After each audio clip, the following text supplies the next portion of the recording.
अशा प्रकारची काय उदाहरणं असतात ते आज उदाहरणं पाहूया. यामध्ये हा पहिले उदाहरण बघा. 2चा घातांक x वजा 1 अधिक 2चा घातांक x अधिक 1 बरोबर 320 तर x बरोबर किती?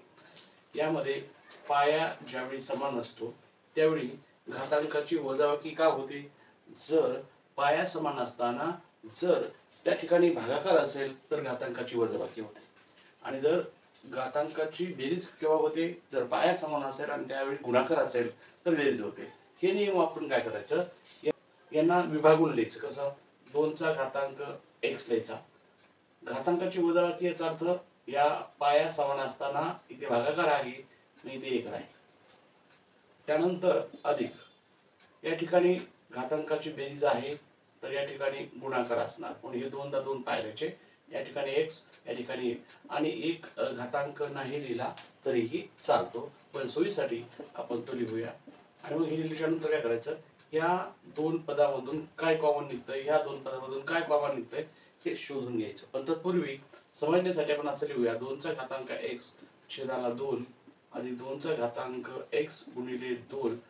आता यामध्ये जर पाहिलं तर 2चा घातांक x हा आपण कॉमन काढला तर काय होईल, या ठिकाणी 2चा घातांक x जर कॉमन काढला तर याच्या जागेवर नेहमी 1 राहत असतो आणि छेदामध्ये 2 दुसरा तसा.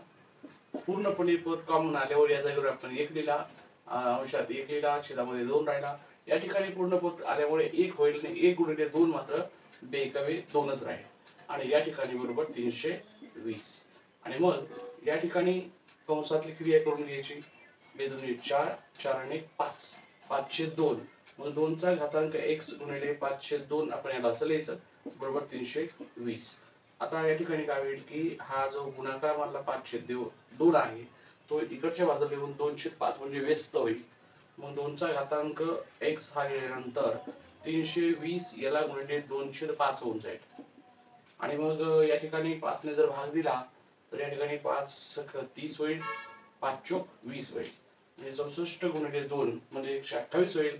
तर ते लिहिण्यापेक्षा आपण असं लिहू शकतो, 2चा घातांक x आणि 64 म्हणजे 2चा जो असतो तो 6वा घात असतो आणि हा गुणिले म्हणजे 2चा हा 1 घात, म्हणजे दोन्हीकडचा पाया समान होण्यासाठी आपण हे केलं. आणि या ठिकाणी 2चा घातांक x राहिला. आपल्याला म्हणजे गुणाकार असताना घातांकाची बेरीज होत असते, पाया समान आहे. मग 6 आणि 1 7, दोन्हीकडे पाया 2 हा सारखा आहे म्हणून x ची किंमत काय झाली 7.